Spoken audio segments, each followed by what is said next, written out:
Et bonjour, on est aujourd'hui le mardi 12 mars et vous êtes avec moi jusqu'à 14 h dans le ZCL News. Aujourd'hui, parmi nos invités, nous allons recevoir donc Grégory Titus qui est déjà sur le plateau, qui est membre du conseil d'administration du syndicat agricole Coordination Rurale Guadeloupe. Bonjour. On parlera de l'agriculture, du conflit de la canne, de la place de l'agriculture antillaise dans le salon de l'agriculture qui vient de se terminer il n'y a pas très longtemps. On verra aussi avec monsieur le maire de Pointe-à-Pitre, donc Harry Durimel, il parlera de la ville de Pointe-à-Pitre. On aura avec Barbara Montpierre, notre chroniqueuse à la rencontre de soi, comment mieux gérer son temps et sa déconnexion. Et avec Jérôme Bonavent, qui est coach d'hommes en chemin, on parlera de masculin sacré et d'une retraite qui aura lieu bientôt sur Bouillante. Au niveau de l'actualité, nous allons parler de Capesterre Bello qui poursuit son engagement vers l'emploi avec le dispositif Territoire Zéro Chômeur Longue Durée. C'est un dispositif qui permet d'embaucher des personnes privées d'emploi depuis plus d'1 an, on en parlera tout à l'heure, ainsi que de l'entretien entre Harry Chalus et le président de la Fédération française de football, Philippe Diallo. Ils auront l'occasion de parler de la spécificité de notre football en Guadeloupe. Il est aussi question de la conférence de presse de Color Run Festival, donc un festival qui aura lieu courant mai sur le Gosier. Et on parlera de la foire des femmes entrepreneurs, notamment sur Basse-Terre, en lien avec la semaine de l'entrepreneuriat au féminin. Donc voilà pour les informations du jour. On va démarrer par justement ce premier sujet sur Capesterre Bello, qui poursuit son engagement vers l'emploi avec un dispositif Territoire Zéro Chômeur Longue Durée. Donc c'est un dispositif qui permet aux personnes privées d'emploi depuis plus d'1 an de bénéficier sous volontariat, d'être accompagnées justement pour pouvoir trouver des entreprises qui permettent d'embaucher, d'avoir des activités qui sont couvertes par le secteur privé dans le bassin d'emploi concerné, notamment sur Capesterre Bello. On voit un reportage de Charlie Dagonia. Alors, le dispositif Territoire Zéro Chômeur Longue Durée s'adresse à toute personne privée d'emploi volontaire du territoire. Donc, les deux seuls critères d'éligibilité, donc il faut qu'il soit demandeur d'emploi depuis au moins 12 mois, inscrit ou pas à France Travail, et être domicilié sur le territoire de Capesterre Bello depuis au moins 6 mois. La ville de Capesterre Bello se lance dans l'accompagnement plus performant et plus efficace de toutes celles et ceux qui sont à la recherche d'un emploi sur le territoire avec le dispositif Zéro Chômeur de longue durée, puisque nous sommes en train de finaliser cette convention qui va nous permettre de mettre en place des formations adaptées sur le territoire qui répondent aux attentes des chefs d'entreprise et qui vont nous permettre aussi la création d'entreprises à but d'emploi, c'est-à-dire pouvoir avoir ce SAS pour pouvoir permettre à chacun d'avoir cette expérience nécessaire pour qu'il puisse être après orienté vers ces secteurs qui sont en tension. Alors l'objectif justement de l'expérimentation, c'est de travailler, de faire consensus et réunir l'ensemble des acteurs de l'insertion, l'emploi, la formation et les acteurs socio-économiques du territoire pour identifier ensemble les solutions pour lutter contre le chômage. Il y a déjà effectivement des acteurs socio-économiques présents déjà sur le territoire, mais l'objectif c'est de vraiment travailler avec eux à des solutions emploi pour ces personnes de façon restreinte, ce qui se permet de se faire au sein du comité local pour l'emploi et des différentes commissions thématiques. Et l'objectif in fine aussi de l'expérimentation Territoire Zéro Chômeur Longue Durée, c'est grâce à l'identification des activités utiles manquantes du territoire, créer ce qu'on appelle des entreprises à but d'emploi qui développent des activités utiles au territoire, complémentaires et non concurrentes aux actions actuellement réalisées sur le territoire. Nous avons autour de la table Pôle emploi, le conseil départemental, un certain nombre de privés avec le président de l'association des restaurateurs de Guadeloupe, des chefs d'entreprise dans le BTP, dans la silver economy. C'est-à-dire que nous avons travaillé à pouvoir faire un diagnostic sur Capesterre Bello, identifier les besoins, que ce soit aussi, on n'en a même pas parlé, sur l'économie verte, l'économie bleue, puisqu'aujourd'hui nous avons aussi besoin de marins pêcheurs. Voilà de nombreux métiers pour lesquels il manque de la main-d'œuvre et dans ce sens, nous allons orienter tous les capestériens qui souhaitent être orientés vers ceci avec une formation à la clé, mais surtout des emplois qui seront balisés pour qu'ils sachent que je commence une formation parce qu'au bout, je serai employé. Alors non, il est en action tout de suite, il est déjà en action donc, depuis 2023, puisqu'on a débuté les travaux depuis janvier 2023. Le territoire de Capesterre-Belle-Eau est reconnu projet émergent territoire zéro chômeur longue durée à l'échelle nationale. Donc le maire a souhaité engager la ville donc, au travail avec les équipes projet depuis maintenant 1 an. Il est donc efficient donc, dès maintenant. Là, on est dans une phase sur le territoire de Capesterre-Belle-Eau donc de dépôt de la candidature auprès du fonds d'expérimentation pour obtenir l'habilitation du territoire. Voilà, donc un projet qui sûrement permettra à de nombreuses personnes d'accéder au plein emploi. Parlons maintenant de la visite du président de la Fédération française de football, Philippe Diallo, qui est en visite en Guadeloupe depuis hier. Donc une visite qui permettra de comprendre mieux les spécificités de notre football et surtout de mieux accompagner financièrement. Il y aura sûrement en question des projets de développement structurel et d'équipement. On voit un reportage de Solène Fèvre. Aujourd'hui, j'ai rencontré le président de la Fédération française de football, M. Diallo, qui nous disait effectivement qu'il est prêt à nous accompagner. Déjà, permettre à nos jeunes de pouvoir participer à la Coupe de France Junior, la Coupe Gambardella, c'est une très très bonne chose, je le dis. Ça va motiver nos jeunes et nous accompagner sur les dossiers administratifs pour pouvoir moderniser nos stades, permettre à nos jeunes de partir. Et je lui disais, pourquoi pas faire venir aussi une fois tous les 3 ans, l'équipe de France sur un match amical international en Guadeloupe, quand nous aurons mis en place les terrains qui pourront répondre à l'attente des professionnels et aussi faire venir des jeunes pour des tournois pour pouvoir stimuler un peu nos jeunes Guadeloupéens. Il est prêt à travailler avec nous. Il m'a même invité à mon prochain passage à la Fédération française. On ira, on continuera à travailler avec le président d'Artron dans l'intérêt du football guadeloupéen. Pour que le football se développe, il faut qu'il y ait des bons dirigeants dans le football, mais aussi il faut qu'il y ait un vrai partenariat qui se mette en place avec les collectivités locales. D'où cette première visite ici au président, Charles, pour pouvoir échanger avec lui. Et j'ai vu que c'était un président très dynamique, très volontaire sur le monde du sport. Et ça, c'est évidemment essentiel parce que, encore une fois, il n'y a pas de développement du sport sans terrain, sans vestiaire, sans éclairage.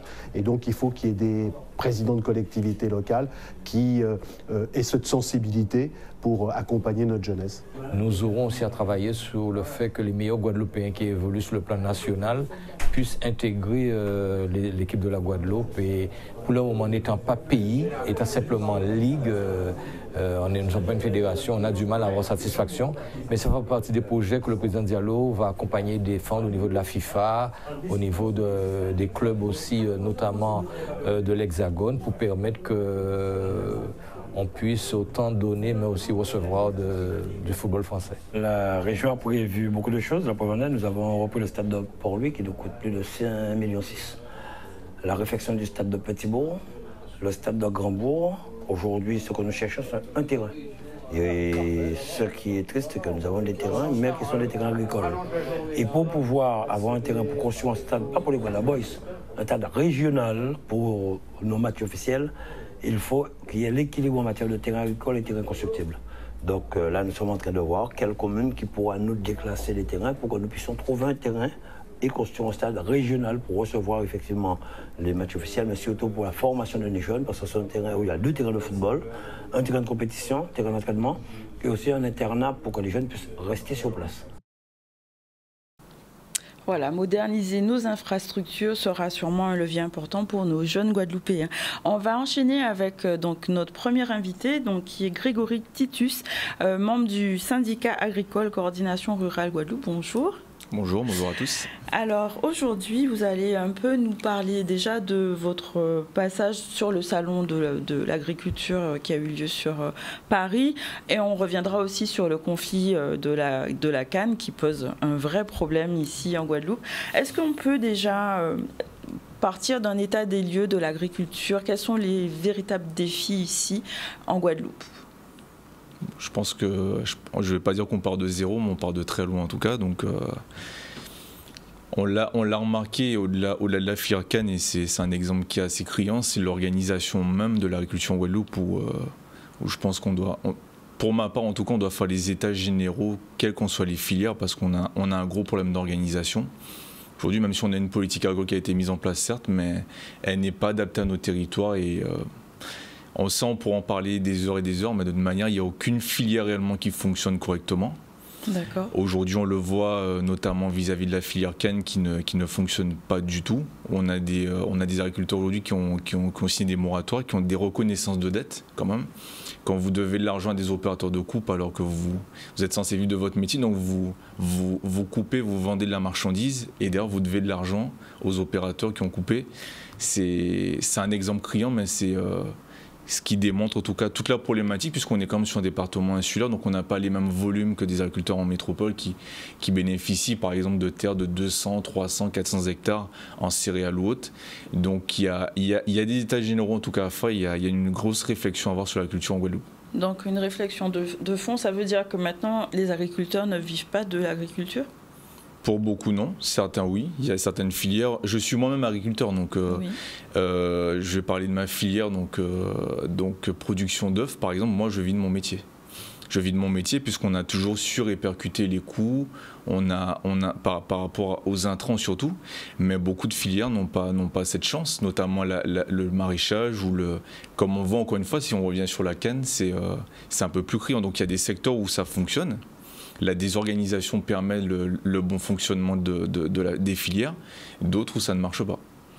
D'accord, donc il faudrait des états généraux pour vraiment établir quelles sont les problématiques dans les différentes filières. Quels sont les besoins, quelles sont les problématiques, parce qu'aujourd'hui, un agriculteur reste un chef d'entreprise et doit pouvoir vivre de son métier. Et il ne doit pas, comme dans beaucoup de cas aujourd'hui, le vivre en second lieu, c'est-à-dire en activité secondaire. Il est obligé de le vivre souvent en activité secondaire parce que son métier primaire ne lui permet pas de vivre. Donc il y a une grosse problématique au niveau de la gestion du foncier, la gestion des GFA, enfin, il y a tout un tas de problèmes qui l'expliquent, mais c'est pour ça qu'il faut vraiment faire un travail de fond et pas annoncer des chiffres en disant ça va pas ou ça va pas. Il faut vraiment faire un état des lieux réel et pouvoir agir en tout cas sur les différents leviers par la suite. Et justement, c'est pour ça que du coup, peut-être que c'est un secteur qui manque d'attractivité pour les jeunes. C'est lié aussi au fait que les agriculteurs ne sont pas rémunérés à leur juste valeur, c'est ça ? Oui, déjà d'une part, mais au-delà de ça, c'est déjà de trouver, de pouvoir avoir l'activité. Lors du reportage, on l'a vu tout à l'heure avec le président justement qui précisait l'équilibre entre les terres constructibles et le foncier agricole, c'est déjà un gros problème. Quand beaucoup de jeunes, on a accompagné un jeune dernièrement qui a répondu à des appels à candidature sur une installation depuis 15 ans. Il a attendu 15 ans avant de pouvoir avoir un terrain.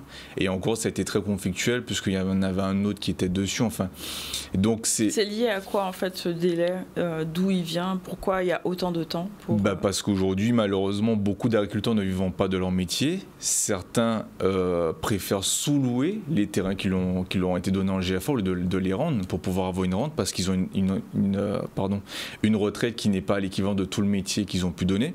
Donc, on ne peut pas leur en vouloir aujourd'hui, puisque quand vous ne pouvez pas vivre avec votre retraite, donc vous ne remettez pas forcément les terres en GFA. Il y a beaucoup de GFA endettés, puisqu'aujourd'hui, ils ne payent pas en tout cas les loyers, puisqu'ils n'ont pas les moyens ou la possibilité. Donc de côté, il y a un problème de gestion.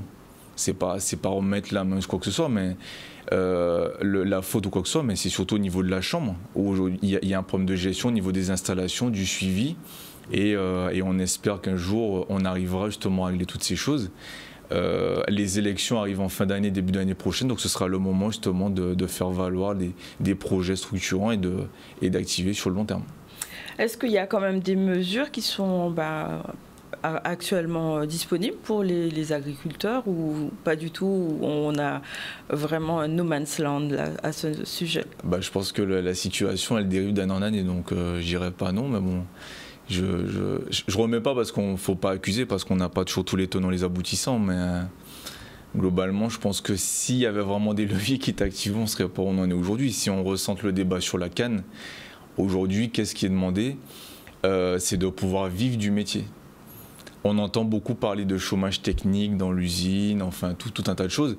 Ce qu'il faut comprendre, c'est qu'aujourd'hui, si les agriculteurs ne peuvent pas vivre de leur métier, c'est qu'il n'y aura même plus de chômage technique, c'est un chômage tout court, puisqu'il n'y aura plus de filière cannière, donc Gardel n'existera plus et tout ce qui va autour n'existe plus. Donc, on entend beaucoup aussi parler, voilà, qu'est-ce qu'on utilise des produits par-ci, par-là, parce qu'on a la mélasse, parce qu'on a ceci. Moi, j'ai envie de dire surtout, personnellement, et là je parle en mon nom, au fond, ça ne m'intéresse pas de savoir ce que Gardel fait de ses produits puisqu'il l'achète. Ce que je demande aujourd'hui, c'est qu'un agriculteur puisse toucher 120 € de la tonne sans condition de richesse pour lui permettre de vivre de son métier. Après, ce qu'il fait des produits dérivés ou de tout ce qui va autour, ça le concerne lui. Mais en tout cas, pas le planteur, lui, ce qu'il veut, c'est d'avoir un tarif qui lui permet de vivre. Puisque si on revient sur la convention qui a été signée, ils étaient censés toucher 113 € avec, au final, en tout et pour tout, avec une richesse de 9, sauf que l'année dernière, en moyenne, ils ont touché 89 €. Et ils doivent de l'argent aux opérateurs de coupe. C'est ça la réalité économique de la filière canne. Et aujourd'hui, on est sur un pont, on voit très bien la filière banane qui est en train de tomber. Aujourd'hui, la filière canne, idem. Donc, je réitère en tout cas mes propos, sans vouloir être alarmiste, c'est que si aujourd'hui on ne change pas et si on ne va pas vers un modèle plus équilibré, de toute manière, Gardel n'existera plus et il n'y aura plus de filière canne. Donc comme ça, au moins, le problème de la canne sera réglé. Il n'y aura plus de problème, en fait. Donc les perspectives sont quand même assez sombres, d'après... Très sombre. Très sombre. Donc en fait, s'il n'y a pas de levier justement par rapport aux tarifs, on va vers une fermeture, un total blackout, en tout cas sur cette filière. Pourtant, il y en a derrière, parce qu'encore une fois, les produits dérivés, tout ce qui va vis-à-vis de la mélasse, vis-à-vis de la bagasse, voilà, l'usinier va vous dire, voilà, nous on n'a pas... Je prends l'exemple de la bagasse. On va dire oui, mais demain on ne valorise pas parce on donne en tout cas le bioma, on ne peut pas. Sauf qu'il y a un cours mondial aujourd'hui, c'est qui est de 98 € la tonne. Sauf que ça, c'est pas dit par l'usinier. Si vous ramenez l'équivalent, ça vous fait environ à la tonne de production, vous êtes à peu près un tiers, donc vous êtes à 33 € à peu près. Bah, ces 33 € là, c'est un chiffre qui existe. Après que l'usinier, lui, décide dans une démarche commerciale de le donner ou de faire ces choses-là, encore une fois, c'est pas, ça nous concerne pas. Oui. On est dans un secteur privé. Aujourd'hui, nous, ce qu'on demande, c'est qu'on puisse vivre du métier et pas de savoir ce que vous en faites, si vous le donnez. Si vous avez décidé de donner votre mélasse pour faire du rhum, ça, c'est votre décision qui est prise. C'est un exemple, c'est pas le cas, mais si c'était le cas, c'est le problème de l'usinier, c'est pas le problème en tout cas de l'agriculteur. D'accord, donc le statu quo toujours concernant cette filière, est-ce qu'il y a des réunions qui sont prévues toujours ou bien comment ça se passe à ce niveau-là de résolution de... Il y a des réunions qui vont être faites avec en tout cas avec les transporteurs, je sais qu'il y a une réunion qui va être tenue en tout cas avec le préfet à nouveau. On n'a pas de date précise, mais en tout cas qui vont être faites. Jusqu'à maintenant, les agriculteurs sont mobilisés en tout cas devant Gardel. Encore ce matin, ils y étaient, demain, ils y seront. Demain, je sais qu'il y a un voyage qui est prévu en tout cas sur Marie-Galante avec l'intersyndicale parce qu'il ne faut pas oublier non plus Marie-Galante parce qu'on n'est pas, il n'y a pas que on reste quand même un archipel et il y a aussi les mêmes problématiques sur Marie-Galante. Donc on continue, mais de toute façon en face de nous, les demandes qui sont faites, elles sont faites uniquement à l'usinier. On sait que l'État subventionne quasiment à 80% aujourd'hui l'activité cannière. C'est pas aux institutions aujourd'hui qu'on demande, c'est surtout à l'usinier de prendre ses responsabilités. Parce que l'usinier aussi bénéficie énormément de subventions pour un produit qui revend derrière. Donc c'est surtout à lui qu'on s'adresse, qu'il prenne ses responsabilités aujourd'hui pour pouvoir assurer, puisque encore une fois, les profits qu'il génère tous les ans, s'il n'a pas de planteur derrière, il n'en aura plus. Donc le problème sera encore une fois, il n'y aura plus de soucis. Tout à fait. Et donc affaire à suivre pour justement cette résolution. Est-ce que vous pouvez nous parler justement du Salon international de l'agriculture? Qu'est-ce que vous avez pu faire? Quelles sont les personnes que vous avez pu rencontrer à ce salon? Bon, on a rencontré tous les différentes parties prenantes, puisqu'au salon, de toute façon, que ce soit les acteurs économiques, politiques, ils étaient pour la quasi-totalité présents. Donc on a pu, avec notre fédération, en tout cas la coordination rurale et notre syndicat national, on a pu rencontrer en tout cas les différents acteurs, discuter. Est-ce qu'ils ont cette réflexion justement sur l'état des lieux, la nécessité de vraiment travailler sur des sujets en profondeur sur l'agriculture en Guadeloupe? Est-ce qu'ils ont cette réflexion-là? Oui, ils l'ont tous. Et après, le passage à l'action? Le problème, c'est que vous rentrez dans quelque chose qui est quand même assez compliqué, puisque les pouvoirs publics n'ont pas de levier d'action sur du privé, techniquement, même si la filière est subventionnée. Donc, pour beaucoup, ils le comprennent. Ils appellent, en tout cas, on a eu sénateurs, on a eu des députés qui ont appelé justement, on a eu des partis politiques qui ont appelé aujourd'hui à augmenter le prix à la tonne. Mais le problème, c'est que, mis à part faire cet appel, je ne cherche pas à défendre quiconque, mais c'est vrai que vous rentrez dans un levier et là, au niveau de la loi, vous ne pouvez pas intervenir dans ce qui est privé. Puisqu'encore une fois, l'État donne déjà cette contribution et on peut toujours critiquer, mais pour le coup, l'État donne cette contribution. Et aujourd'hui, ça reste du privé entre un usinier et entre un usinier et ses planteurs en face. C'est surtout ça le problème. Et là, vous avez un pouvoir de négociation, de rassemblement, de ramener les parties prenantes autour de la table, mais vous ne pouvez pas définir et dire dans le privé, de dire aujourd'hui à Gardel, vous devez augmenter. Enfin, là aujourd'hui, encore une fois, c'est surtout à Gardel et à M. Philippot de prendre ses responsabilités, de revenir à la table de négociation et de pouvoir agir pour le bien, encore une fois, de son entreprise, enfin qui n'est pas la sienne, mais en attendant de l'entreprise qu'il dirige. D'accord, donc affaire à suivre en tout cas sur les prochains jours pour aller vers la résolution, on espère, de cette affaire-là en fait. Oui, affaire à suivre, mais bon, en tout cas nous à la coordination rurale, on ne travaille pas seulement sur le fait parce que je pense que au bout, on ne peut pas simplement travailler sur l'usinier, on doit aussi faire un travail de fond parce que la revendication, c'est de geler effectivement la richesse pendant 3 ans et d'augmenter le prix à la tonne. Le problème, c'est que si on n'agit pas après sur la filière, dans 3 ans, on sera aussi au même niveau. Donc, on estime qu'il faut aujourd'hui restructurer les SICA, puisque les SICA aujourd'hui ne sont pas dans leur rôle parce qu'on leur a délégué énormément d'administratifs et justement les personnes qui sont en compétence pour accompagner les agriculteurs n'ont pas le temps aujourd'hui, donc il faut restructurer toute la filière, voir avec les CUMA, voir avec les opérateurs, parce que demain si on augmente le prix à la tonne, on pourra sensiblement, certainement aussi diminuer les tarifs de coupe. Donc il y a un gros travail à faire, mais pas seulement vers le haut, il faut aussi travailler vers le bas. Travailler sur les marges des SICA vis-à-vis des ventes d'engrais, des intrants. Il y a tout un tas de sujets, mais il ne faut pas voir uniquement par le haut, il faut aussi voir les économies d'échelle par le bas en restructurant totalement la filière. D'accord, donc des vrais états généraux de l'agriculture. Oui, c'est ce qu'on appelle. On a mis en place aussi un itinéraire technique pour pouvoir permettre aux agriculteurs, donc avec tout un suivi d'air pour pouvoir augmenter la tonne à l'hectare. Enfin, il y a tout un travail. Parce qu'encore une fois, c'est pas juste de venir. Si on agit simplement sur le prix, en disant voilà, on veut 120 € sur 3 ans, on agit simplement là-dessus, on ne réglera pas le problème de fond. Et dans 3 ans, on arrivera. Aujourd'hui, en moyenne, on produit 41 tonnes à l'hectare, alors qu'on devrait plus être sur des deltas de 80 tonnes. Donc on doit aussi permettre aux agriculteurs de pouvoir augmenter leur rendement et d'augmenter leur rentabilité, d'augmenter leur profit et du coup pérenniser l'activité sur le long terme.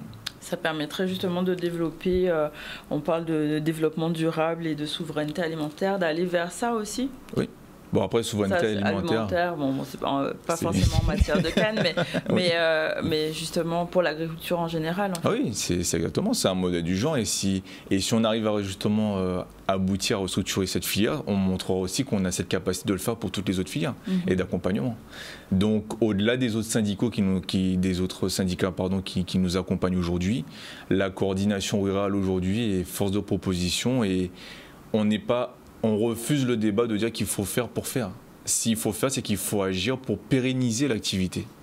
C'est pas de se dire qu'on le fait pour l'année prochaine, revenir au mois de janvier aux négociations, au mois de février ou dans 3 ans. Dans 3 ans, oui, on reviendra aux négociations, parce que demain, si on gèle les tarifs sur 3 ans, on y arrivera. Mais on doit arriver là avec des chiffres, et en tout cas en amenant et en ageant structurellement sur la filière, et sur toutes les autres d'ailleurs. Donc l'avenir serait comment, selon vous ? Meilleur.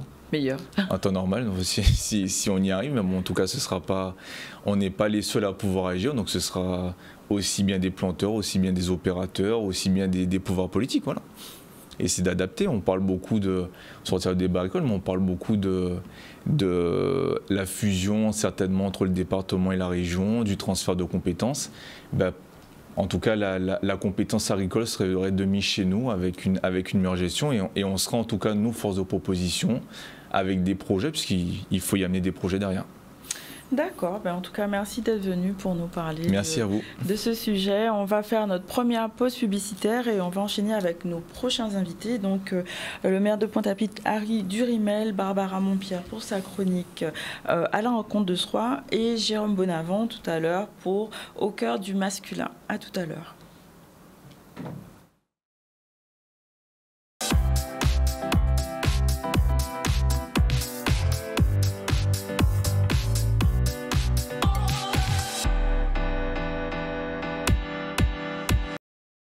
Et rebonjour, donc nous sommes à nouveau sur le ZCL, deuxième plateau. On va recevoir tout à l'heure donc monsieur le maire de Pointe-à-Pitre, donc Harry Durimel, bonjour, qui est déjà sur place.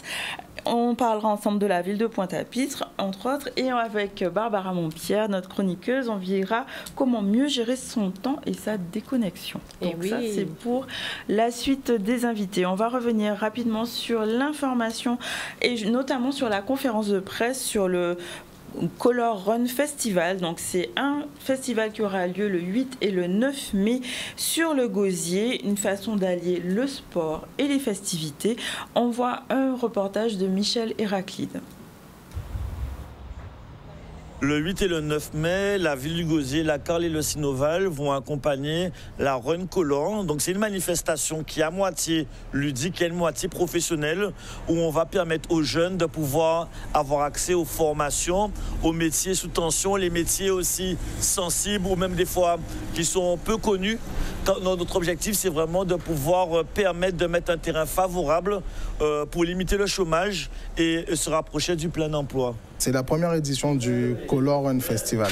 Le Color Run Festival est une continuité de ce qui était fait précédemment, qui s'appelait le Guadacolor, qui est une manifestation sportive et culturelle qui consiste à réunir un public et de leur proposer de faire un parcours de 5 km durant lequel ils font du sport à leur convenance, soit de la marche ou soit de la course à pied, en musique, et où ils rencontrent des hommes de couleur et où ils s'envoient de la poudre au lit.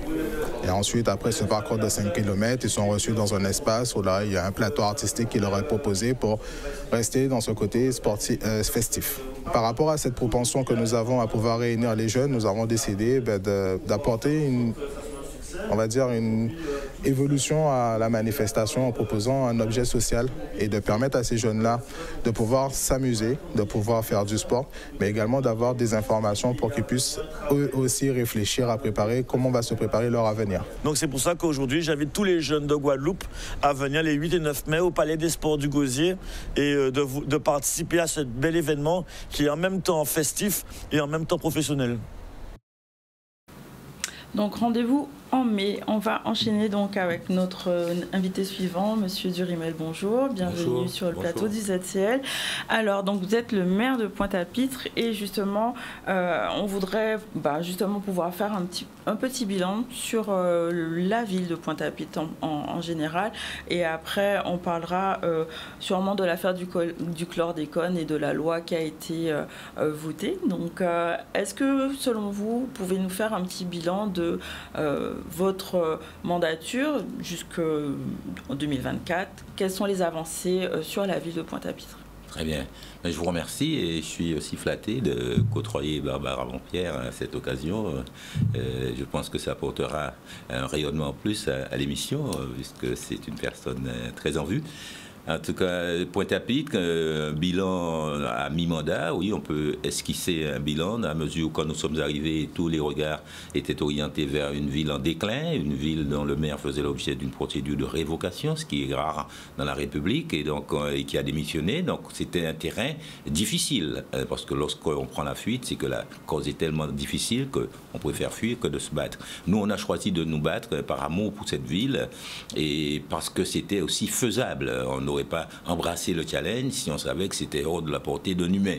Donc il a fallu d'abord assainir les finances communales, fermer les vannes, retrouver des sources de financement, regagner la confiance des bailleurs de fonds, puisque chacun sait que ce qu'ils peuvent donner, c'est l'État, c'est la région, c'est Cap Excellence, le département.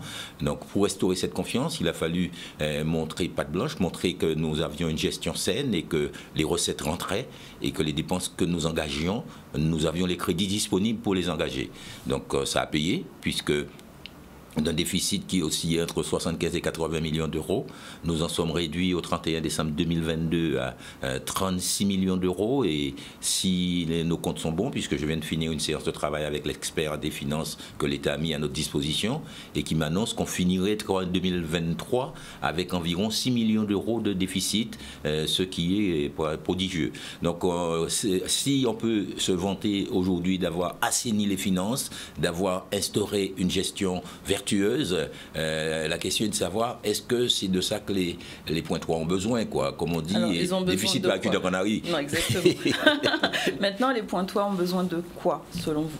Et donc, il fallait assainir. Maintenant, il faut investir. Et on n'assainit pas sur un terrain qui est miné. On n'assainit pas. On n'attire pas les investisseurs. Parce que quand je dis investir, la ville doit investir parce que nous avons des besoins, notamment d'infrastructures sportives qui sont en panne. La ville est bien dotée, mais plusieurs de ces infrastructures sont en panne, notamment le rôle Paul Chanchon, le rôle des sports, que nous venons d'obtenir une visite de la commission de sécurité qui semble dire que nous avons rempli les conditions qui nous étaient imposées pour réouvrir. Donc l'élu délégué Alain Sorez me prie de ne pas le dire trop tôt pour qu'il ne soit pas assailli de demandes dans la mesure où il reste quelques petits nettoyages, quelques réglages à faire pour que l'enceinte soit à nouveau exploitable. Mais ce serait pour quand à peu près, à quel mais je veux croire que c'est avant la fin de ce mois-ci, du mois de mars. C'est imminent. C'est imminent.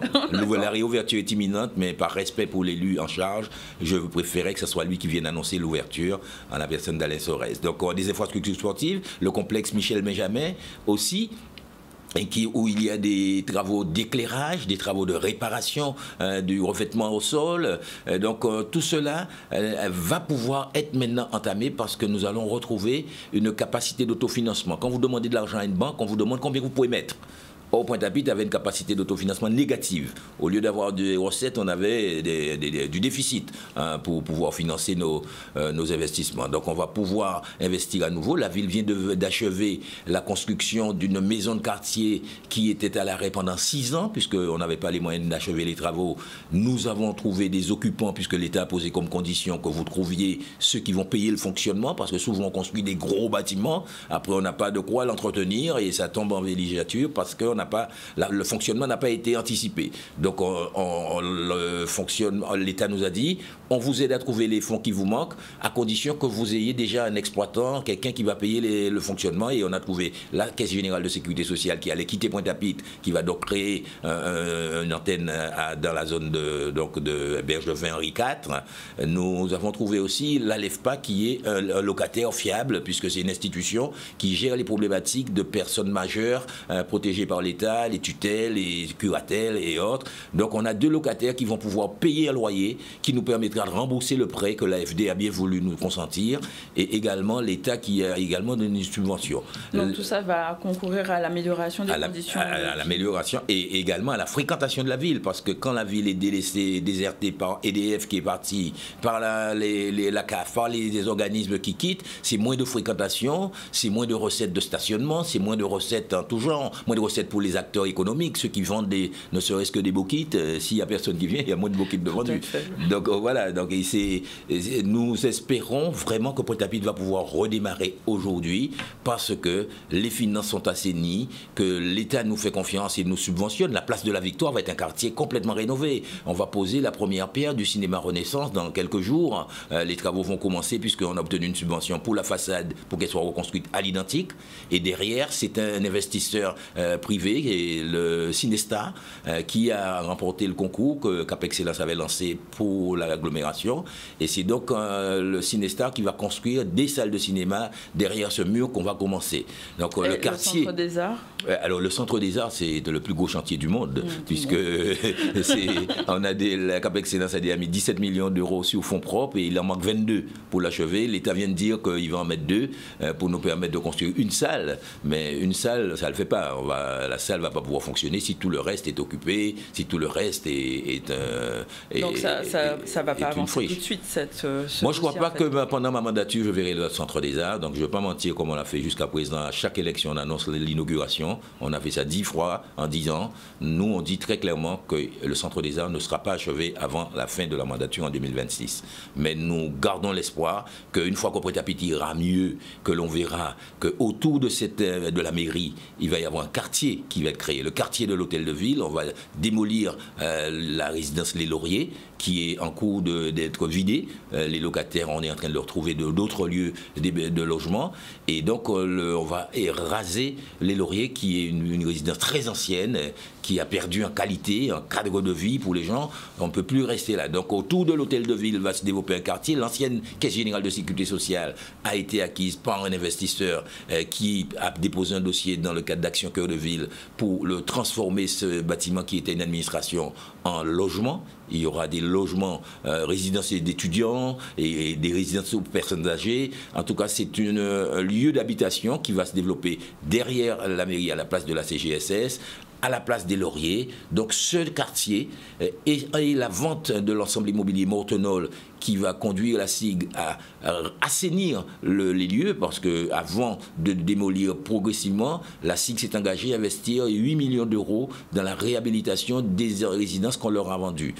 Et donc, le Mortenol, les Lauriers, quartier de l'Hôtel de Ville, la place de la Victoire, les Pointois comprendront pourquoi ils ont souffert. Parce que quand je dis qu'on a résorbé le déficit, quand on dit qu'on a résorbé le déficit, c'est nous qui avons tiré profit des souffrances de la population. La population, il lui manque beaucoup de services publics. Il lui manque beaucoup d'entretien des espaces verts. Pendant 2 ans, on n'a pas fait. C'est maintenant qu'on a pu lancer des marchés et qu'on a divisé la ville en 11 quartiers et on a confié à 11 entreprises le souhait d'entretenir les espaces verts et ça se voit. Je reçois des messages sur mon téléphone où les Pointois me disent qu'ils commencent à voir la propreté revenir dans leur ville, le monde Massabielle, tous ces endroits qui apparaissaient comme délaissés, la résidence Rivière-Salée, près de complexe Michel Benjamin. Depuis 2 jours, ces endroits-là sont en train d'être nettoyés. Donc, quand je dis, c'est les Pointois qui, par leur privation, ont permis que la ville peut revenir maintenant à l'équilibre. Petit à petit, ça revient à l'équilibre, comme vous dites. On va parler un petit peu de la proposition de loi concernant le chlordécone. Vous avez été un fervent supporter de ce dossier, défenseur de ce dossier. Oui. Quel est votre regard sur cette proposition ? Moi, je pense que c'est une grande avancée. C'est une énorme avancée dans le sens où des députés guadeloupéens ont mis 20 ans pour être convaincus qu'il fallait faire une proposition de loi. C'est super. Moi, je ne veux pas bouder mon plaisir. Voilà des élus de Guadeloupe qui disent qu'il faut réparer, il faut indemniser, il faut dépolluer. On a mis du temps à convaincre ceux de chez nous. Alors, on peut dire que les Français, l'État français n'a pas réagi vite, mais moi, je nous regarde nous. Moi, il y a des gens qui ont dit Durimel est fou, parce qu'à chaque fois qu'il ouvre sa bouche, il parle que de chlordécone. Sur un marché, une dame m'a dit, monsieur Durimel, vous pensez que l'État peut nous faire ça ? Tellement les gens avaient foi en la patrie, la mère patrie, ils ne s'imaginaient pas. Donc aujourd'hui, c'est une vraie avancée, mais ce n'est pas encore une loi. Ce n'est que l'Assemblée nationale qui a voté. Justement, quelles sont vos attentes pour la mise en œuvre c'est quoi l'étape d'après? Mais l'étape d'après, c'est que le Sénat vote. Parce que si le Sénat dit terminé, c'est fini. Si le Sénat dit qu'il n'y a pas de loi, il n'y a pas de loi. Donc quand on dit qu'une loi a été adoptée, une proposition de loi est partiellement adoptée et fait son cheminement législatif pour aller au Sénat et s'il n'y a pas d'accord, revenir à l'Assemblée nationale et faire la navette jusqu'à ce qu'on ait une loi adoptée. Néanmoins, on ne doit pas bouder le plaisir. C'est déjà une avancée. Nous regrettons que le principe pollueur-payeur n'ait pas présidé à l'indemnisation, car on va créer un fonds qui va être financé par de l'argent des contribuables, par ceux qui n'ont pas pollué mais qui sont plutôt victimes de la pollution. Donc c'est pour nous une insuffisance, mais la loi avance parce que toutes les parties sont responsables de cette situation. Même ceux qui se vantent d'être à l'origine de la proposition de loi étaient là avant. Ni Hollande, ni Sarkozy, ni aucun d'entre eux avant Jospin, aucun n'a pris le temps de se dire qu'il y a 90% des gens d'une partie de la France qui sont empoisonnés au chlordécone, que des enfants naissent avec des retards cognitifs, que les femmes enceintes contaminent leurs enfants depuis le cordon ombilical et ça n'a jamais intéressé personne. Est-ce que vous pensez qu'il y aurait une indemnisation ? Je pense qu'on peut l'atteindre puisque c'est le fondement même de la responsabilité. En droit français, il y a une règle qui s'appelait article 1382, c'est devenu article 1240 du Code civil, qui dit que tout fait quelconque de l'homme qui cause un dommage à autrui oblige celui par lequel c'est arrivé à réparer. C'est un principe. Si vous cognez mon pied, ça me fait donner un bobo, désolé, vous allez devoir payer pour le bobo. C'est comme ça. Et l'Union européenne est venue, en matière d'environnement, amener ce principe pollueur-payeur qui veut que tout pollueur doit payer les réparations de sa pollution. Là, on voit que pour le chlordécone, il n'y a que l'enrichissement. qui va vers les pollueurs. Tout ce qu'ils ont fait comme dégâts, ça ne leur coûte rien. Par contre, le profit tiré avec un produit interdit, dont on a renouvelé le stock quand on leur avait permis d'écouler simplement leur stock, ils en ont commandé par milliers de tonnes, là, ils n'ont rien à payer. Donc ça laissera un goût amer. On continuera à penser que le compte n'y est pas. Et comme je le dis, après l'esclavage, je pense que c'est le plus gros drame qu'ait connu notre société post-esclavagiste. Voilà des gens qu'on a emmenés ici dans des cales de bateaux pour peupler, faire fructifier, et qui aujourd'hui maintenant se voient tous avec un cancer de la prostate ou tel autre cancer, parce qu'on parle beaucoup du cancer de la prostate dans notre société machiste, mais il y a d'autres formes de cancer que les femmes taisent et ne disent pas peut-être, et qui sont liées à cela, puisque le chlordécone est un pesticide qui est lipophile, qui aime se fixer aux graisses, qui aime se fixer à l'argile, qui a une rémanence multiséculaire. Donc si c'est pas bon, il n'est pas bon pour l'homme, il n'est pas bon pour femme. Oui, c'est pour les deux. Donc du coup, une indemnisation, à la fois pour les personnes, mais aussi pour les terres, puisqu'elles sont complètement polluées. L'eau est polluée, les eaux sont contaminées, c'est un vrai problème de santé publique. En fait, est-ce que vous pensez qu'il y aura une vraie indemnisation? On a parlé de réparation, c'est une loi, mais est-ce que concrètement, ils vont payer en fait? Très bien. Alors, moi, je crois que vous avez parfaitement raison de dire qu'on parle des individus, on parle de quelques individualités, de quelques dizaines ou vingtaines de milliers d'euros qu'on va donner à Tartampion pour aller le jouer au TRC peut-être.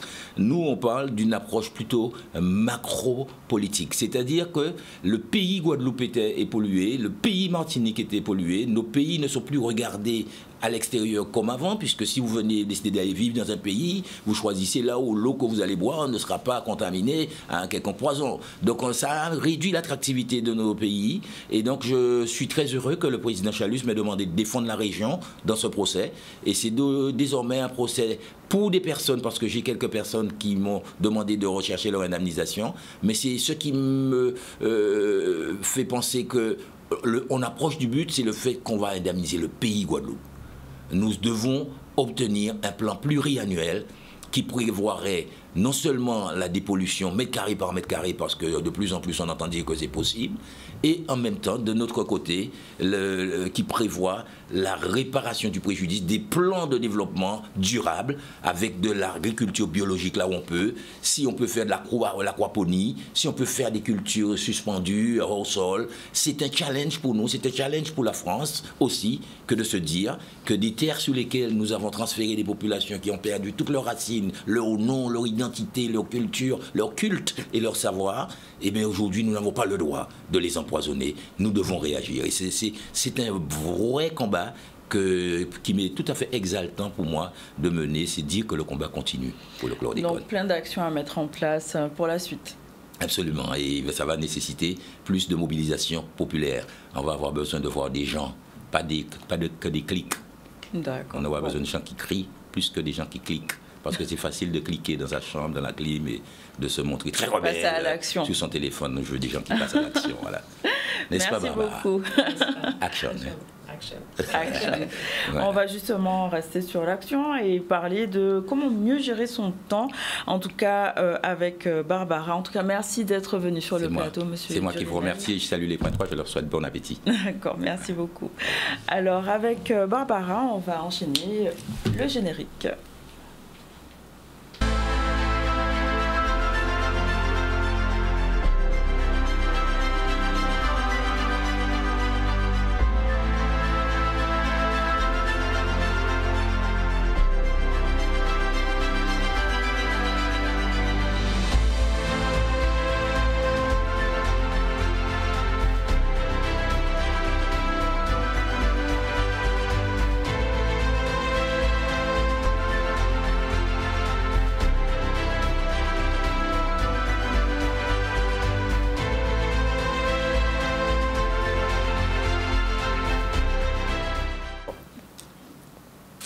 Alors Barbara, aujourd'hui nous allons parler de gestion du temps, déconnexion, en lien aussi peut-être avec la dernière chronique d'avant, on avait parlé des relations énergivores.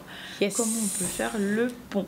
Eh bien oui, hein? Et donc merci pour l'occasion que tu me donnes, ma chère Iman. Très contente de te retrouver. Oui. Bonjour aux téléspectateurs et puis à toute la famille aussi qui regarde. Un petit coucou à mamie, à ma tante, voilà, qui sont fidèles au rendez-vous. Et oui, et je l'avais annoncé, on avait parlé depuis le début de l'année du nettoyage. On a commencé par le nettoyage faire place nette, tout simplement, donc avec tout ce que ça implique. Hein?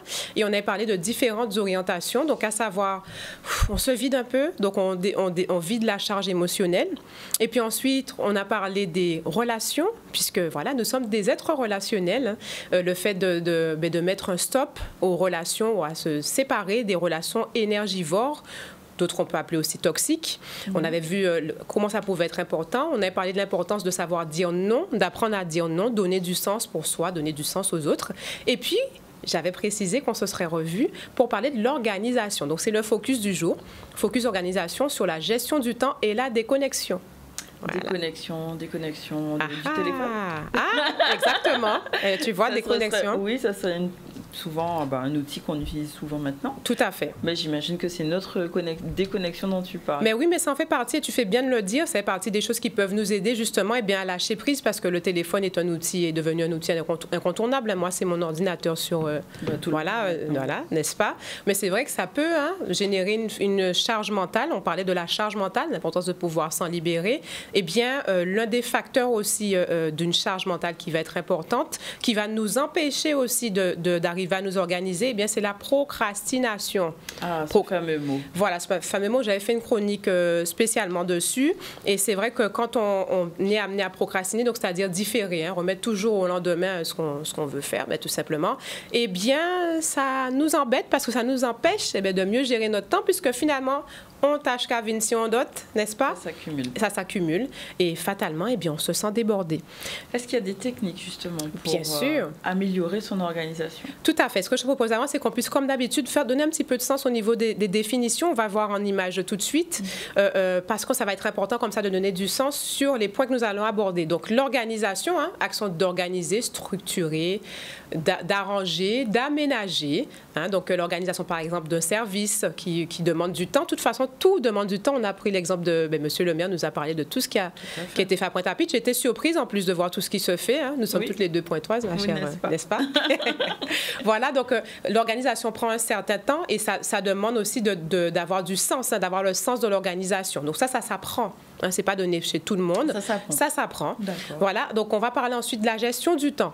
Le but premier de gérer son temps, c'est d'arriver à assurer la bonne utilisation de son temps et des ressources dont nous disposons. Ça va s'articuler autour de 3 notions majeures. Donc, la planification, la définition des priorités, l'organisation au quotidien. Donc, j'ai mis les références, j'ai trouvé très, très intéressantes ces définitions. Et enfin, la déconnexion. Donc, action de se déconnecter, j'ai envie de dire de se débrancher. Faire une séparation. Se déconnecter. Pourquoi? Eh bien, déconnexion. Donc, connexion, on est connecté. H24, si on parle de téléphone. Déconnexion, on coupe. Voilà. Donc, c'est ce qu'on va voir en dernier. Et justement, donc, ces définitions permettent vraiment de savoir de quoi on parle, de chacun. Mais est-ce que, tu parlais de procrastination tout à l'heure, quelle est la cause, quelles sont les causes, pourquoi on diffère des choses? Voilà, en fait, on va le voir avec quelques questions. J'ai envie de vous engager, chers téléspectateurs, si vous êtes concernés. Alors, j'ai envie de faire un clin d'œil aussi à une personne, d'ailleurs, qui n'est pas en Guadeloupe, qui m'a donné l'idée de cette thématique avec la précision de la déconnexion. Et moi-même étant concernée. Donc, ça a engagé ma réflexion. Et je me suis dit qu'on allait faire les choses un peu différemment et proposer à tout un chacun de se poser des questions pour savoir finalement est-ce que je suis dans la procrastination ou pas. Alors, c'est parti tout de suite. Quelques questions pour voir comment on se situe. Quelles sont les excuses pour ne pas faire ou différer mes actions? Il peut y avoir, est-ce qu'il y a des excuses et quelles sont-elles? Est-ce que je manque de confiance en mes capacités? Est-ce que j'ai surestimé mes activités? Est-ce que j'ai pris trop de tâches parce que j'ai voulu faire plaisir, par exemple? Ce sont un ensemble de questions, il y en a plein d'autres, mais qui vont peut-être nous aider à mettre le point sur des éléments, des situations qui font que je procrastine. Donc, en quelque sorte, bon, déjà, la réponse est dans la question. N'est-ce pas? N'est-ce pas? Donc, c'est ça. C'est aussi des causes du manque d'organisation. Exactement. C'est exactement ça. Et si on fait un petit focus, merci pour le petit clin d'œil, Iman, si on va plus loin sur la partie travail, en parlant du travail, hein, ça a été l'exemple tout à l'heure, voyons ensemble justement qu'est-ce qui se passe dans le cadre du travail qui nous empêche justement de nous organiser. Eh bien, souvent, l'un des premiers facteurs, hein, ça va être un manque de sens, un manque d'orientation stratégique, de stratégie même, ça sera noté juste après. Du coup, ça va me bloquer pour me pousser à l'action tout simplement puisque l'être a besoin d'avoir du sens pour faire les choses, pour mieux faire, pour mieux comprendre, pour me mettre la machine en action. Et puis, un défaut de communication. On parlait de la communication dans le couple, voilà, donc, et même communication avec soi-même ou avec les enfants. Enfin, la communication de manière générale, s'il y a un défaut de communication, malheureusement, ça va entraîner un problème de mise en action. Donc, on parlait de la procrastination, mais ça aussi, ça va être un facteur qui va empêcher. Et puis, la rétroaction, retour sur action. Qu'est-ce qui s'est passé? Donner du sens, encore une fois. Un manque de ressources aussi, d'outils de planification, puisque tout dépend aussi de la charge de travail que je vais avoir. Je vais facilement me sentir débordée si je n'ai pas justement ces éléments-là. Donc, ça va venir faire le fameux cercle vicieux où je suis encore débordée, je m'en sors pas, j'y arrive pas. Et j'ai parlé de la stratégie qui va être importante aussi. Hein. Là, on parlait du travail, mais évidemment, c'est valable dans tous les domaines de la vie. Donc, il y a des outils. Comment on peut utiliser ces outils? Parce que, oui, d'accord, maintenant, je vois que je manque d'organisation, mais je fais comment? Et oui, comment je fais? C'est ça, tout à fait. Eh bien, de façon très concrète, on va voir avec cette astuce que je vous propose maintenant en images qui vont nous aider. Du coup, hein, action-réaction, d'ailleurs. Oui, monsieur le maire l'a dit. Hein, action, c'est justement, on est en plein dedans. On va commencer par combattre les pensées négatives par de l'affirmation de ma vision. Nous avons tous une vision. Charge à nous de la découvrir. Voilà, ça prend pendant un certain temps, mais déjà en travaillant l'affirmation, je serai dans une meilleure dynamique pour me dire que je vais réussir, je vais y arriver. Sur une feuille, je vais ensuite lister les différentes tâches que j'ai à réaliser et puis les classifier par degré d'importance et d'urgence. Et puis au fur et à mesure que j'arrive à réaliser mes tâches, je vais pouvoir les barrer. Ça donne du sens aussi à mon cerveau, ça libère. D'accord? Alors, parmi les autres tâches que je dis qui sont précisées, hein, ce que je vais proposer donc rapidement aussi, c'est d'arriver à pouvoir se challenger en impliquant une personne de son entourage. Donc, tout est noté. Hein. Mais pourquoi la personne de notre entourage aura un regard bienveillant? Il faut bien la choisir, n'est-ce pas? On a dit qu'on pas une personne qui est énergivore, elle est toxique, mais celle qui va être positive et qui va m'encourager à aller dans le sens de ma vision. Tu vois, voilà, ça va être vraiment des choses qui sont importantes. Et donc, est-ce qu'il y en a qui sont spécifiques au travail? Est-ce qu'il y a des oui. actions spécifiques qu'on peut... Pour le travail? Oui. Tout à fait. Alors, pour le travail, désactiver les notifications tout de suite. On désactive. Mais oui, quand je suis en train de travailler, donc je prends cet exemple-là précis, hein, donc tous les autres sont précisés en partage à l'écran, désactiver les notifications, arriver à prendre des petits temps de pause. Même si c'est très peu de temps, mais je me coupe. D'ailleurs, le cerveau nous le demande, et puis les montres connectées ou les montres, hein, ou même les portables, des fois, donc nous invite à... alors, levez-vous, à nous lever, à s'arrêter pour permettre au cerveau d'être oxygéné. Donc, ça va vraiment être des choses qui vont nous aider. Et puis, éviter de vouloir tout faire à la fois. C'est pour ça que ça va être important de s'aider d'un outil qui va nous aider justement à planifier les tâches avec un agenda. Donc, ça, c'est ce que je pourrais faire en termes de focus sur la partie travail. D'accord, donc maintenant, ma charge mentale est diminuée, j'ai désactivé mes notifications, je peux me concentrer mieux. Comment, justement, je vais me déconnecter? Déconnecter. Eh bien, concrètement, une fois que, comme tu as dit, hein, tu as déjà tout dit, donc je serai déjà beaucoup plus dans une position de pouvoir me concentrer. Parce que, mine de rien, pour se déconnecter, ça paraît anodin, mais il faut arriver à se concentrer. Sur quoi? Sur soi. Sur soi-même, sur son bien-être. Donc, avoir vidé toute la charge émotionnelle, tout ce qui m'imposait finalement de penser H24 non-stop à une tâche que je n'ai pas réussi à faire, arriver à la mettre de côté pour prendre ce petit temps de pause. Et c'est ce qu'on va voir avec quelques techniques tout de suite pour arriver à se déconnecter. Bien sûr, ceux qui en ressentent le besoin, n'hésitez pas à vous faire accompagner par des professionnels en fonction de ce qu'on peut avoir comme problématique. Mais on se met en mode autocongratulation. qu'est-ce que j'ai réussi dans ma journée? Je prends ce petit temps-là, hop, pause, j'ai réussi quoi? Je prends de la hauteur, j'ai réussi telle chose, je dégage déjà comme ça des hormones positives. Et puis ensuite, je rappelle toujours et toujours les 4 R, où je prends un temps de relaxation, de respiration pour mieux réfléchir et réagir. Ça va être important. Et puis, out les téléphones, on l'a dit. Out les téléphones. Pas de téléphone dans la chambre. C'est-à-dire que... elle a précisé, hein? C'est déjà un challenge, ça, hein? Déjà, le matin, pas tomber direct dans son téléphone. Ça, c'est pas mal. C'est déjà une technique pratique qu'on peut mettre en place tout de suite, oui. Et puis, même en fin de journée, quand j'ai fini, une fois que j'ai mis, comme on a dit, j'ai tout listé, mais je prends ce petit temps pour moi où je mets le téléphone de côté pour faire une activité qui me fasse du bien, un truc qui m'épanouisse, qui me fasse... Mais ça me fait vibrer. On prend ce temps pour soi où on va cultiver le plaisir, on va se faire du bien. Et si on peut aller plus loin en faisant une activité sportive, ça sera encore mieux puisque ça va nous permettre, justement, encore de nous remplir d'adrénaline, d'hormones du plaisir, du bonheur, et puis de nous concentrer sur autre chose que l'organisation pour se déconnecter. Bon, super. En tout cas, on a des bonnes astuces pour pouvoir le faire et on verra sur les chroniques à venir. Oui. J'imagine un approfondissement. C'est ça. Juste pour terminer, comme tu disais, pour les chroniques à venir, donc il y aura une chronique différente sur le dernier aspect du nettoyage dont on a parlé, c'est la maison. Voilà, comment je peux réussir à faire ce nettoyage pour que je sois dans un environnement qui soit sain, qui me représente.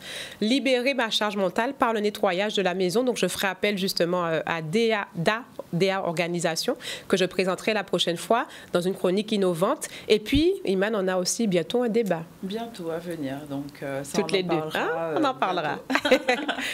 Mais en tout cas, merci d'être venu et merci pour toutes ces astuces. On va faire notre prochaine pause publicitaire et on revient tout à l'heure avec Jérôme Bonavent, coach Dôme en chemin.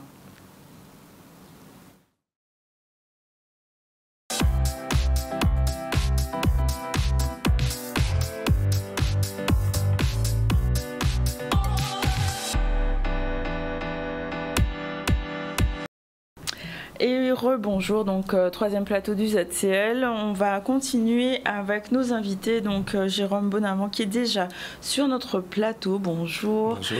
Donc coach d'homme en chemin, il nous parlera de masculin sacré, d'une retraite, de choses passionnantes. On viendra sur ce sujet tout à l'heure. On va finir avec les informations du jour concernant justement une foire pour les femmes entrepreneurs dans le cadre de la semaine de l'entrepreneuriat au féminin.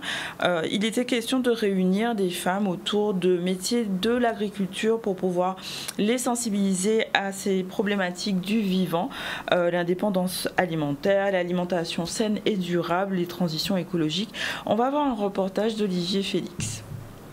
Semaine de l'entrepreneuriat au féminin, c'était extrêmement important pour nous de faire cette journée en direction des femmes. Donc une journée en 2 temps, j'ai envie de dire, sur la bannière l'aventure du vivant. Donc l'aventure du vivant, c'est une campagne du ministère de l'Agriculture pour sensibiliser le jeune public au métier de l'agriculture. Et nous, au service formation et développement, on est autorité académique pour l'enseignement agricole. Donc c'était normal pour nous de faire une manifestation sur la bannière entrepreneuriat du vivant et particulièrement mettre en valeur les femmes entrepreneurs qui s'investissent dans les métiers du vivant. Donc nous accueillons 19 femmes réparties dans 4 secteurs: les transitions agroécologiques, l'alimentation saine et durable, l'indépendance alimentaire et le changement climatique. Donc nous recevons en ce moment, il y a 40 jeunes, 40 scolaires qui sont ici, qui vont à la rencontre de ces femmes pour découvrir leurs produits, leur entreprise, profiter de leur expérience et puis recueillir des conseils. Je trouve que c'est un village très agréable qui permet de mettre en valeur ce que la Guadeloupe nous propose, ce que nos artisans nous proposent.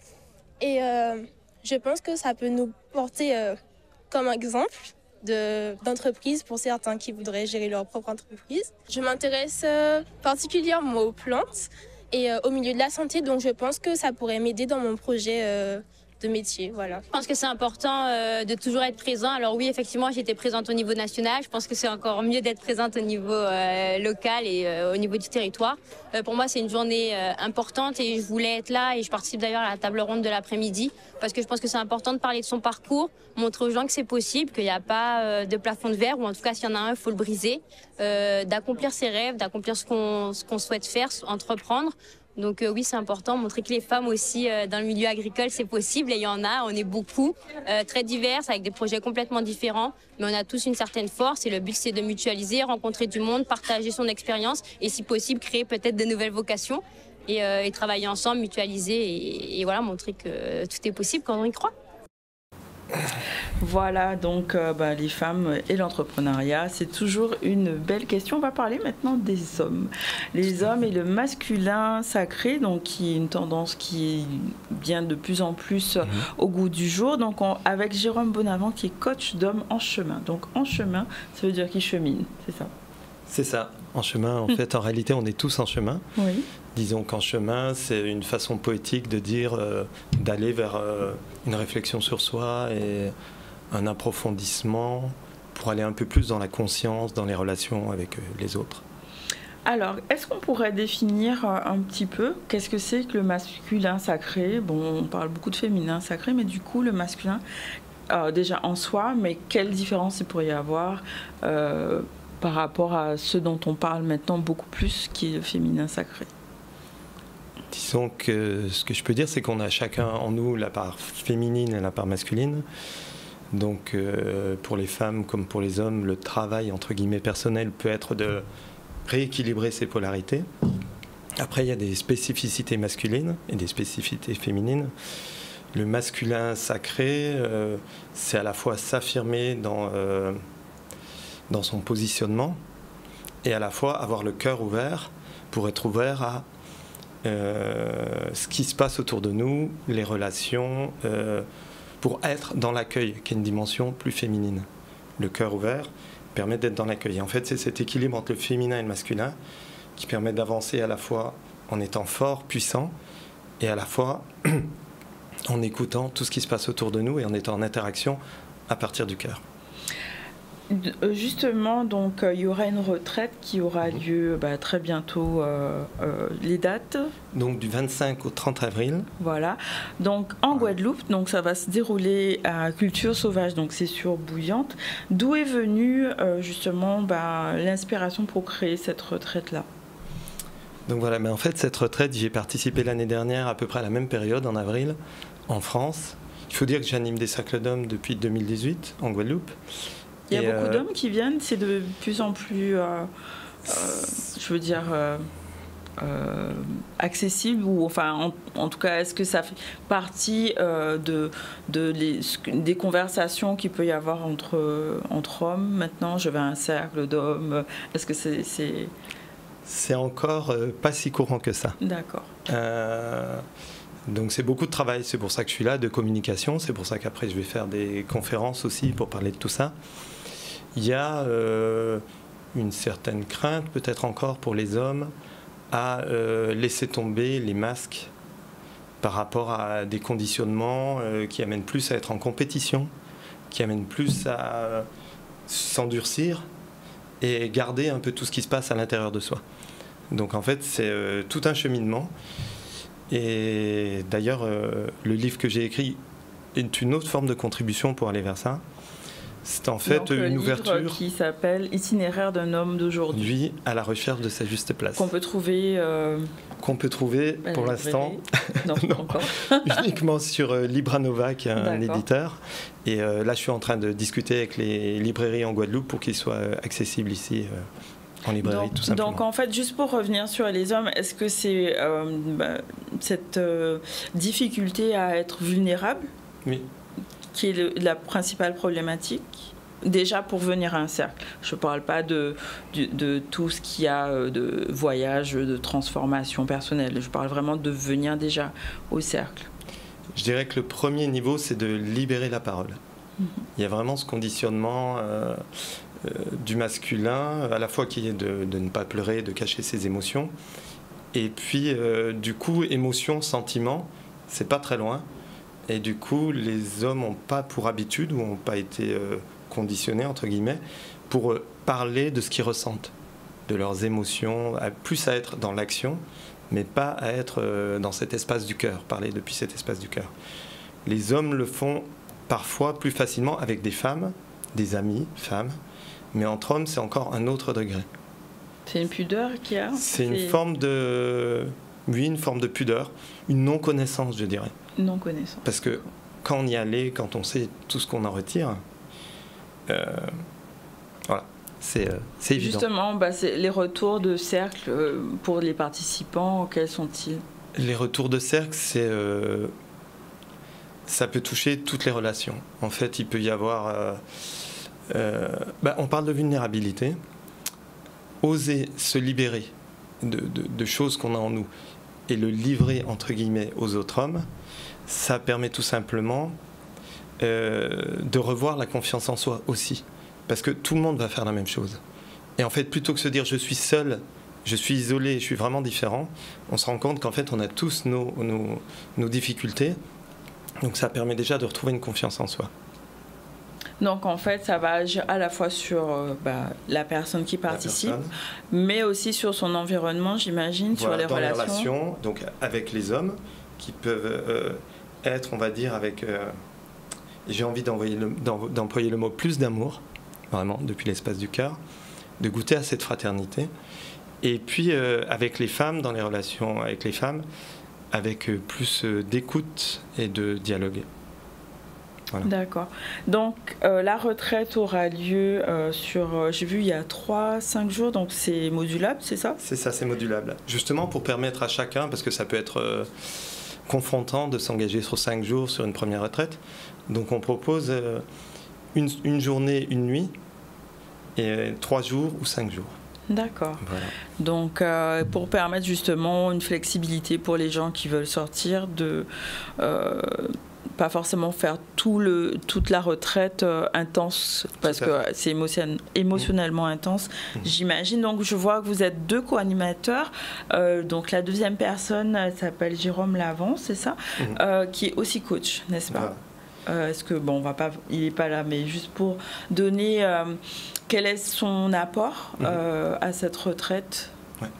Alors, déjà, je l'ai rencontré je fais partie d'un réseau francophone d'hommes qui accompagnent les hommes. Je l'ai rencontré à cette occasion. Et disons que ce stage, il faut savoir qu'il a été créé la première fois. Lui, il l'a suivi depuis le début, c'est la 6e édition, à la demande de femmes qui se réunissaient et qui faisaient du travail de réparation entre elles, et qui disaient que ça serait intéressant qu'il y ait des hommes qui fassent le même travail en parallèle pour après se retrouver à la fin. Donc ça, c'est ce que j'ai vécu par exemple l'année dernière en Ardèche. Et donc lui, c'est le seul qui est resté depuis toutes ces années-là dans cette... et disons qu'il intervient à différentes dimensions parce qu'il est coach en entreprise, il est coach personnel aussi, donc il a...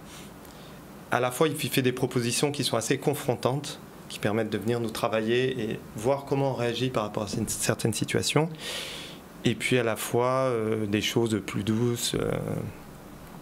Donc est-ce qu'il y aura des pratiques spécifiques justement pendant cette retraite, des enseignements? Comment ça va se passer en fait concrètement? La personne qui écoute justement notre interview, qui voudrait venir, elle s'attend à quoi quand elle va dans un cercle? Ou dans la retraite en tout cas. Dans la retraite, oui. Ouais. Il y a tout un tas de propositions, à chaque fois c'est des propositions qui vont venir toucher la filiation, qui vont venir toucher la parentalité, qui vont venir toucher la fraternité. Il va y avoir des propositions même où on va pouvoir tester la colère ou la confrontation. Et puis aussi des propositions aussi, il y a un moment, il y a un Zoom avec un Québécois qui a écrit un très beau livre sur le couple et la sexualité. Donc il y a aussi une partie sur le couple et la sexualité qui est abordée. Donc en fait, voilà, c'est des séquences comme ça qui se déroulent petit à petit, avec la fin, un objectif et un personnel pour l'après-stage, pour ne pas partir juste avec des expériences qui ont été vécues. Donc en fait, on descend très en profondeur, avec des réparations individuelles et collectives, comme avec des constellations familiales, par exemple. Et à la fin, chacun ressort en se disant, bon voilà, moi c'est ça que je veux aujourd'hui changer dans ma vie, c'est ça sur lequel je vais travailler. Et donc moi, mon objectif à la fin du stage, en dehors de ce qui s'est passé personnellement pour moi, c'était de proposer au corps du masculin en Guadeloupe. Super. Voilà.